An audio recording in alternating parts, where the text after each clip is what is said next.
Prêmio Liberdade de Imprensa. Vamos lá então ao Prêmio Liberdade de Imprensa. O prêmio tem como objetivo de homenagear indivíduos dedicados ao desenvolvimento do pensamento crítico e à defesa e valorização da liberdade de imprensa. Este ano, o homenageado é Fernando Schiller.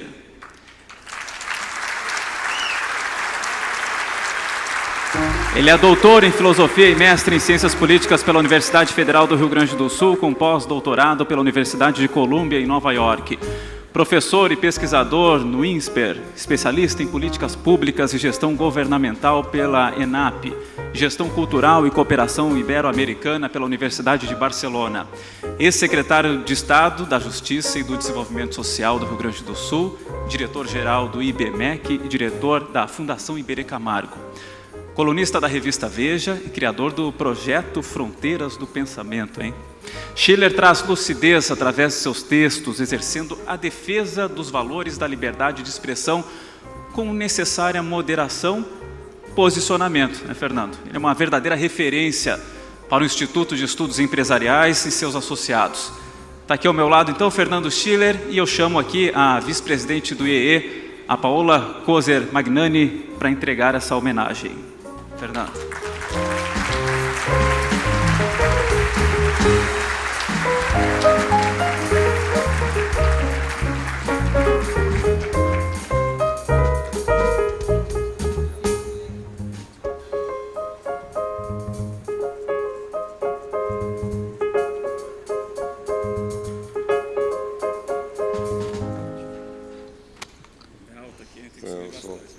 Bom, boa noite a todos. É uma alegria receber, uma surpresa de certa maneira. Hoje eu vinha vindo para cá pela manhã no aeroporto, encontrei um conhecido meu e ele me perguntou: eu estou indo para Porto Alegre? Eu disse: estou indo para Porto Alegre. Vai visitar a família? Eu disse: não, vou ganhar um prêmio. Eu disse: vou ganhar um prêmio. Ele disse: prêmio do quê? Eu disse: não. Eu falei: liberdade de expressão. Ele disse: mas não é perigoso esse negócio? Ele fez uma cara meio assim, ele quase olhou para o lado, assim, o sujeito virou, falei alguma coisa. E é curioso, né? Isso talvez é um sinal do momento que a gente está vivendo no Brasil, né?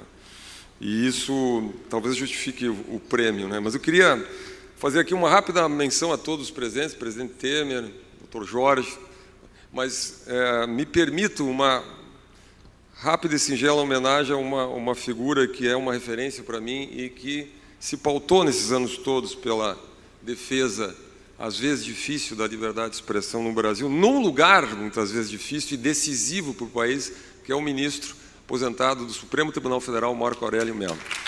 E, ministro, digo por quê?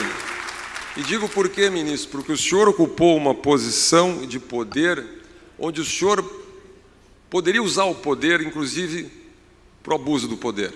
E sempre que o senhor teve diante de si o poder, usou em favor, não do abuso, mas da liberdade. E na liberdade, na forma do direito.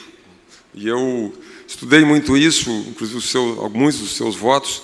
E aqui eu queria começar, eu vou falar muito rápido, menos que o professor Lynch, mas dizer que esse é um ponto central. Eu tenho insistido muito nos meus artigos e é curioso que a gente no Brasil hoje esteja discutindo coisas que a gente pensava eventualmente que nós havíamos resolvido no Brasil. Porque a norma do direito é, no fundo, a fiadora das nossas liberdades, das nossas garantias. E por que nós nos afastamos disso no Brasil estranhamente? Não é? Porque quando nós somos julgados de acordo com a norma objetiva do direito, ou seja, do contrato político que nós todos assinamos e nós todos produzimos como sociedade, com a objetividade da norma do direito, nós somos julgados em condições de igualdade. Nós temos a previsibilidade, nós temos a segurança das nossas garantias institucionais. Um deputado como meu querido Marcel Van Hatten, que hoje tem uma ação contra ele, uma ação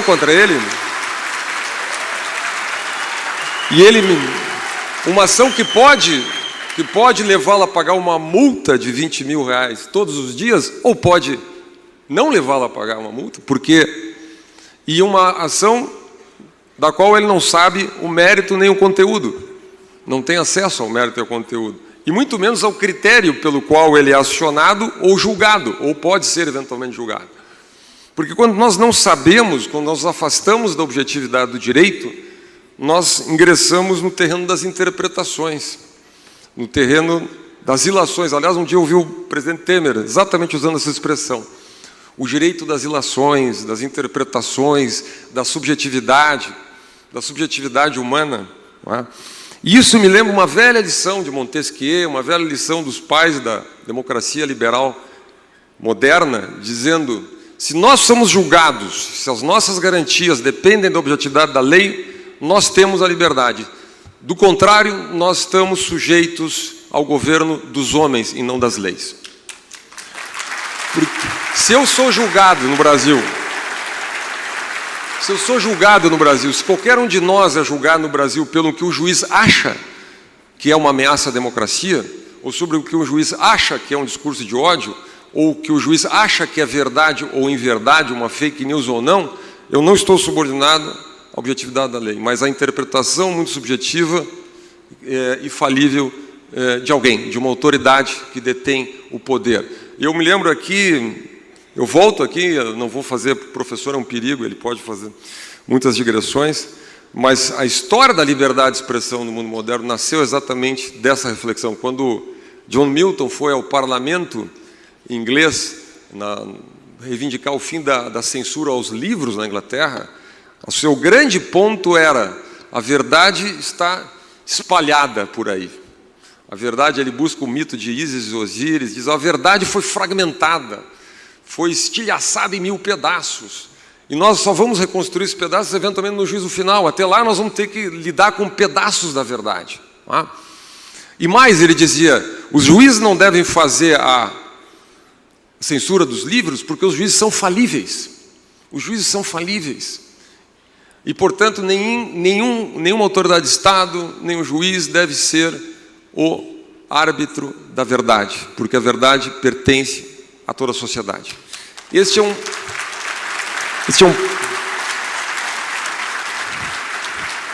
E a partir dali nós temos todo o problema. Eu sou de uma geração, presidente, eu sou uma geração que, como muitos aqui, acompanhou todo o processo de redemocratização do Brasil, ainda muito jovem, lá nos anos 90, nos anos 80. Não é? E por muitos anos, décadas eu diria, nós tivemos embates políticos, aqui mesmo no fórum, estatistas contra privatistas, planos econômicos, debates políticos mais variados. Mas todos nós fomos alimentando ao longo dessa jornada de muitos anos um secreto orgulho da nossa democracia. Eu mesmo participo de temas de liberdade de expressão há muito tempo. Eu me lembro que até 5, 6, 7 anos atrás, um pouquinho mais talvez, praticamente esse era um tema que nós imaginávamos resolvido no Brasil. Resolvido no Brasil. Aliás, me lembrava de John Stuart Mill, em 1859, no On Liberty, onde ele abre o capítulo sobre liberdade de expressão, dizendo exatamente isso. Esse é um tema meio resolvido na Inglaterra, já em 1850. Só que hoje, alguns anos atrás, talvez desde 2018, 2019, talvez um pouco antes, um pouco depois, as coisas mudaram no Brasil. E aquele secreto orgulho que a gente sentia, pelo menos eu sentia em relação à nossa democracia, mudou. Hoje eu confesso para vocês, por vezes eu sinto vergonha. Eu sinto vergonha da nossa democracia. Eu sinto vergonha, é triste dizer isso. Eu sinto vergonha quando eu vejo um economista, presidente Temer, como Marcos Sintra, banido das redes sociais porque fez uma pergunta no Twitter sobre a votação do sistema eleitoral. Eu sinto vergonha quando eu vejo empresários num bate-papo, uma conversa informal num grupo privado de WhatsApp, sendo processados, banidos pela Suprema Corte Brasileira. Eu sinto vergonha quando tem um debate no Congresso Nacional sobre a chamada PL das fake news, e as empresas que têm os seus negócios afetados, plataformas digitais, os negócios afetados por aquele projeto, num debate democrático, expõem a sua visão, a sua opinião sobre o projeto, são censuradas pelo Estado brasileiro.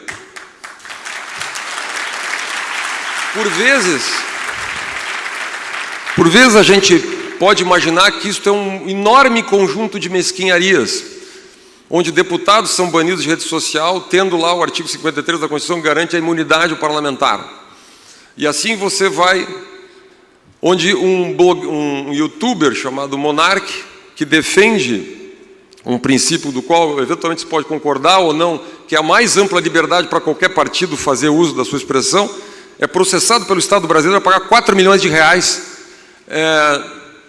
por essa afirmação, tá?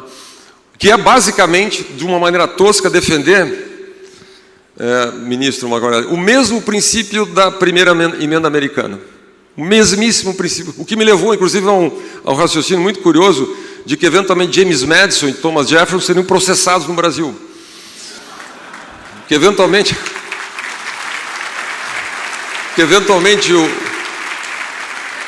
juiz Oliver Holmes e o Luiz Brandeis, que foram os arquitetos da interpretação contemporânea, e gerações de ministros, de juiz da Suprema Corte Americana, seriam postos fora da lei, eventualmente com uma multa de 20 mil reais por dia no Brasil. Isto é um mal-estar. Eu digo para vocês que, por isso eu passei a virar uma pessoa que escreve muito sobre isso. Alguma vez até recebi uma carta de um leitor dizendo: são ótimos seus textos, mas você não pode falar de outro assunto? Eu falei, por enquanto não. Quando o Brasil voltar a ser uma democracia liberal, eu paro de escrever sobre esse assunto. Eu paro de escrever sobre esse assunto. E digo para finalizar, eu sempre gosto de responder, até porque eu vejo que tem muita gente jovem aqui, alguns mais coroas talvez já me ouviram falar isso. Por que eu defendo tanto, ou tantos aqui defendem, por que defender a liberdade de expressão? Eu digo sempre que defender a liberdade de expressão não é para as boas ideias, não é para as ideias legais, não é? Também para as ideias legais, também para as ideias boas. Mas defender a liberdade de expressão de verdade é defender o direito à liberdade de expressão para as más ideias e, eventualmente, para as pessoas com as quais a gente não concorda e para as ideias que, eventualmente, a gente considera insuportáveis. Isso me lembra uma expressão também do John Stuart Mill, que aliás, recomendo aqui como professor, o 2º capítulo lá do On Liberty. Ele diz assim: por que, afinal de contas, nós devemos defender o direito ao erro? Por que, afinal de contas, nós devemos defender o direito a fake news, o direito ao discurso absurdo, ao discurso insuportável? Qual é a lógica disso? Pois eu respondo: a lógica de defender o direito ao erro, a proteção, a garantia do direito ao erro na expressão, não é pelo erro, não é pela vantagem, pelo bem-estar, pela utilidade que o erro pode nos trazer, mas é pela defesa de um princípio. Um princípio que, se nós assegurarmos e garantirmos, faculta o florescimento da verdade.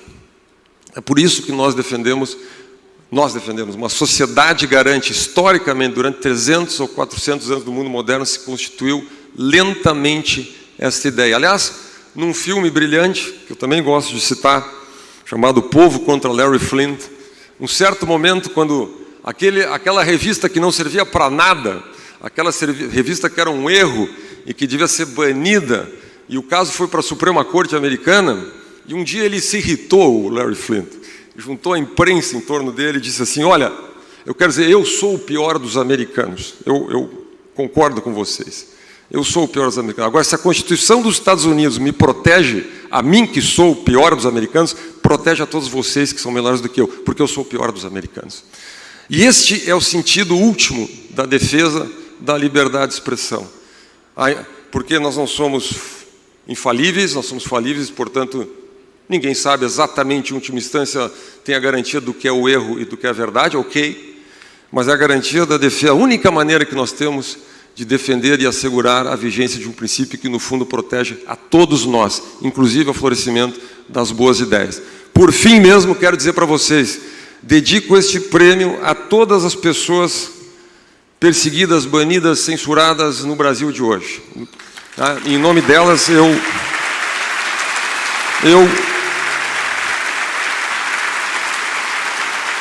todas as pessoas.